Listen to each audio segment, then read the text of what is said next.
Welcome to class number 5. This time I'll explain about how to merchant through playing RuneScape. Now the best merchant is one who actively plays a game and has a lot of all-round knowledge of it. The more you know of it, the better really, because you can predict the changes and the effects certain updates have on everything in a game and act accordingly. Now this class will not be about investing though. What I mean with merchanting through playing RuneScape is that you watch the economy and you train your stats at the times where it is best for your bank. And this is a form of merchanting too.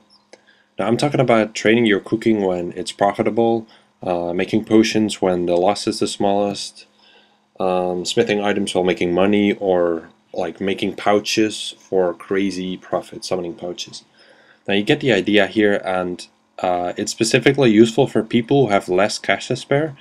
Like if you're one of those people that immediately spend their money on their goals, like I mentioned in a previous class, then you'll probably find it useful to save yourself money by picking the right moments to train. When training buyable skills, you buy raw materials and turn them into a finished product most of the time. Now if you want to pick the right moment to skill with this item, you'll need to watch both the raw material and the finished product. Now this can be quite tricky if both of them fluctuate heavily. For example, if your raw material crashes but your finished product does too, then the only advantage you have is having to invest less money, but it doesn't change anything about your profit or loss because the margin is the same. Now, if only one of the two fluctuates a lot, it becomes a lot easier as you won't have to watch one of the two. So how should you go about picking the right moment? Well, first of all, you should check what your items are like. If one of them is very stable, like summoning pouches can often be, then that should generally not be the item you want to save your money or increase your profit on. This will only work out when in-game updates affect your item a lot. Now a perfect example of this is the Unicorn Stallion pouch. I also like to call it Pony. Now the pouch graph is very stable other than these two large peaks.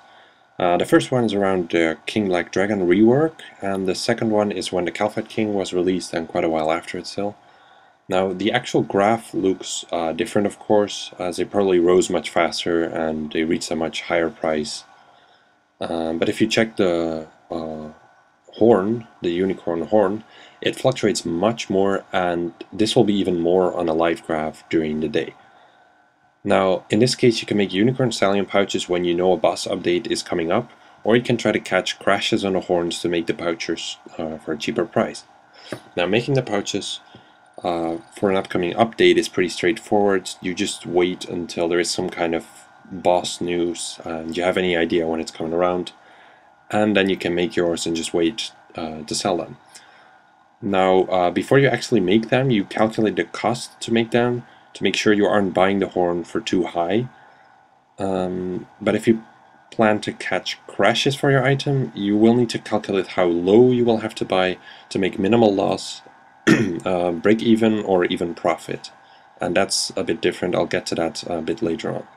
Now in the case of the Unicorn Stallion pouch, you have a set cost with the shards, which you cannot do anything about. And in this case that is 140 shards, which equals 3,500 coins. Now if you have to pay 1,000 coins on top of that for the horn, and you can sell the pouch for 2,500 coins, you're going to lose 2k per pouch, which quickly adds up. But if you bought your unicorn horns around 750 each here, you'll lose 1,750 per pouch, which is 1/8 less cost, which is quite nice. And if you always do these kind of things, skilling at the right moment, you're going to save yourself anywhere between 10 to 50% of the money, which is really nice. Now you may be thinking, man, this isn't merchanting. Well, think again, because what you're doing here is taking the first steps towards investing.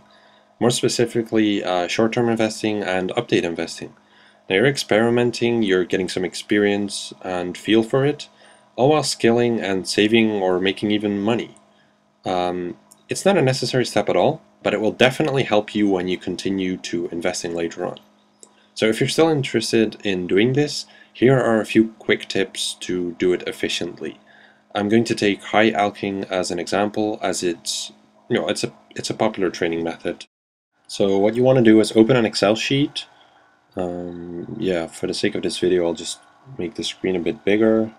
There we go, and then you just fill in these few columns with the item name, the high alch value, the nature rune price, then a max buy price, basically the max buy price that you want to buy the item for, which you'll calculate later, and then limit price. Let me tidy this up real quick. Now, as an example, I'm going to pick the magic shield bow because it's a commonly alched item. So what you want to do is you want to go to a site like RSWiki, for example, and you look up the item, and there you'll find the high alch price, or you can just buy one and test it yourself. In this case, it's 1,536 GP. Then a nature rune price, it's usually very stable, but to make sure you have the right price, you can check it in game. No, it's not working. There we go. Yeah, I'm fishing on the other account. Oh, fishing level. Nice. Anyways, so you pretty much test the price of a nature rune. In this case it's 113 GP. So you can put that in. You can also make some kind of, like, you can pimp your sheet completely. You can make it so that all the tables are always calculated on the one price that you fill in or something. You can do whatever you want with the sheets. If you want to know more about that, you can ask me in our IRC channel merch. Then the limit is 5k. You can look that up on RSWiki as well, or you can go to merch.com, look up the item, and check out the graph at the same time. It's pretty easy. Let's see. So yeah, you pick the magic shield bow, and at the top there you can see the item limit, which is 5k per 4 hours. And then the max buy price, that's basically the highest price you will want to buy the item for in order to break even or to make profit, and you just do the high alch price minus the nature rune price for that. And let's see, you gotta keep fishing there. Anyways, so this is basically the highest price you will want to buy for 1423. Now if you go look, this is the only point where it actually goes over that for 1427. You get a 1403. Basically, as you can see, if you look at a bit more data, there are a lot of points where the buy price for this item is a lot lower than what your basically your max buy price. So you can actually make a lot of money per alch this way. So what you want to do is make a list of items which you look into, and you compare their prices, and you buy the one that will make you most profit. Now another good item is the Onyx Bolt E, the enchanted one. The high alch value is 9k. I know that because I alched on myself sometimes on one of my accounts. Let's see. Yeah, well, the limit is 25k. The max buy price, again, is the same formula. You can just drag it down, and because it's always the same. It's just high alch price minus the nature rune price, and gotta keep fishing.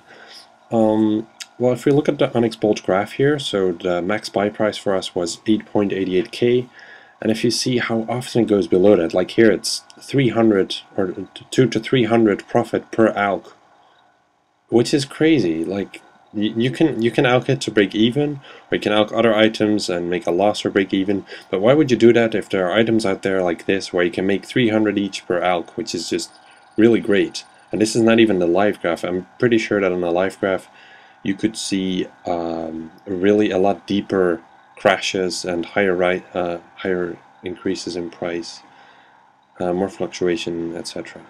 So yeah, you just make yourself a list of a bunch of items, and you can always look which is the best to alch at that time. Or you know, you can do this with so many different skills, so many different items. It doesn't even need to be with alching. It can be with herblore or smithing, or just name it and you can make a sheet for it and easily help that to support you with your calculations. Like if you look at the nature rune graph here, it's very stable, so you really don't need to try to save yourself money on that one. Now for a great example of this with summoning, you can check out the video here that I made quite a while ago. I believe it was around September, and it's just a pretty good example of how you can make money by doing this. Now another example from a friend here, asked around for some pictures. This one's from a really long time ago, back when there were still trade limits and such, but the same principle applies really. It's all about picking the right time. Now in Bible skills, the same rule rules apply. You just have to keep your eyes out and pick the right moment again. I'll show you some examples here. Starting off with the oak plank, for example. Yeah, you know, like you use these up, you don't get anything back from them unless you are making flat packs, but those don't really sell for any decent price either. So you really want to pick the cheapest time to buy these in order to train your construction. And as you can see here, for example, they're 459 each, but if you go all the way up there, they're almost 600 each, and that's such a massive difference in price. You really want to watch these graphs properly. This is a live graph, for example. Like if you see how much fluctuation there is, here they're 600 each, and down there they're 450 each.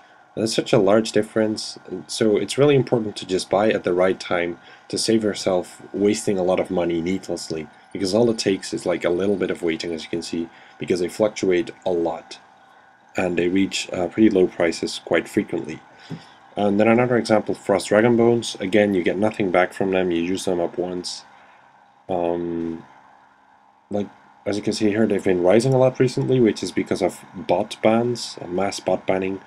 But like even before that, you can see that there are some peaks and there are some low prices, and you just really want to pick the right time to buy them to save yourself a lot of money. If you see how much they fluctuate here, 11k and there almost 13k. It is just a large difference, and you want to pay attention to that. And then again, the live graph. It's always better to have a live graph than the regular one. Yeah, you can like just look at it. There's just so many differences throughout the day. This works well for short-term investing as well, which is what you'll be learning by doing all of this. But yeah, just watch it and buy at the right time, and you'll save yourself a ton of money, which you can use to train even higher or to merchant with, or I don't know what you want to do with it. That's up to you. And that wraps up this class. By doing this frequently, you should be getting a feel for investing, which will help you a lot later on. And if you plan to train Bible skills anyways, then I definitely recommend you to try this out. Now in the next class I will talk about inactive flipping. By now you should be experienced enough to start practicing this, and I'll see you then. Take care, guys.